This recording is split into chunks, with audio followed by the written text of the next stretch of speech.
Look, what if I told you there was something you were missing?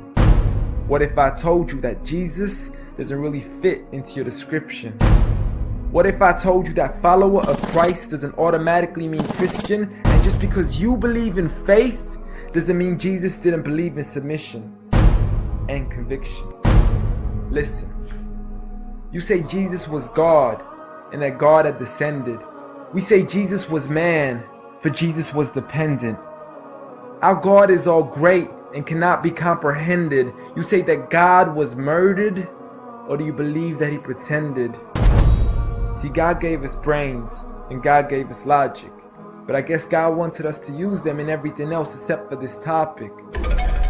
It's like wearing a cross and proclaiming that you love Jesus, when if God was murdered on the cross really shouldn't please us. I mean, would you be wearing an axe if it was used to chop your mother up into pieces? See, this is what happens when you believe in faith, but fail to believe in reason.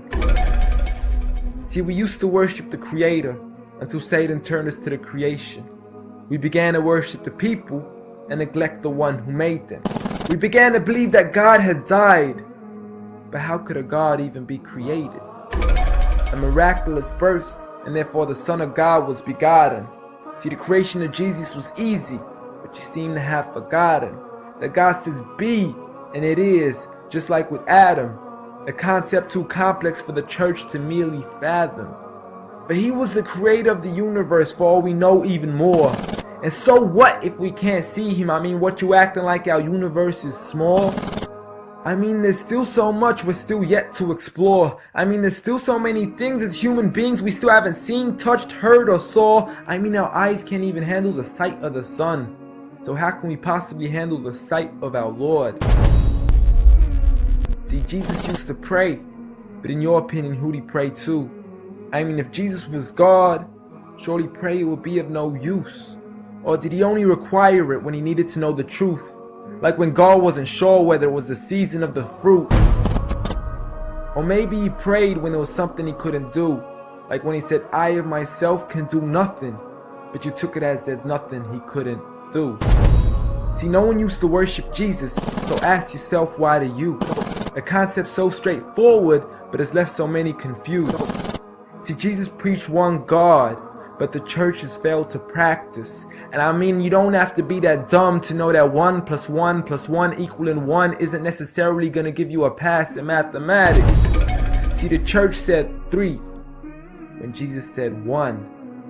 Jesus said God, when the church said Son. Jesus never said worship me, rather he said pray. But you've chosen to worship Jesus despite everything he used to say. You began to think with your emotion and forgot to think with your mind. I guess you didn't pay attention when Jesus says our Father, yet never says mine. You claim to be a follower of Christ, yet you still choose to eat swine, and you call yourselves Christians, but in your churches you're busy drinking wine. And just to clarify, I do love Jesus. Matter of fact, I love him more than you, because when Jesus said do something, I actually do. However, I'm not connected with the church nor with the Bible. See, I love Jesus as my prophet, but refuse to worship him as an idol, just like he wanted and proclaimed it as sin. So it doesn't really matter if they don't let him in, because Jesus wouldn't even want to be in the presence of people worshiping an idol of him. An act of God, bolt of lightning went straight through the outstretched hand of Jesus. This cannot be a coincidence. Before I move on, there's something I need to mention. The worshiping of Jesus is a man-made invention. He never asked for your worship so he can grant you protection. Rather, he asks you to alternate your prayers towards another direction. To God and God only, and pray that he accepts them.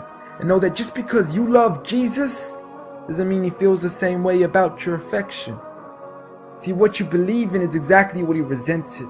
Matter of fact, it's everything he despised. See, the worshiping of creation goes against the very message he supplied. So you began to follow a religion and called it love in disguise, because love can be good, but love can be blind.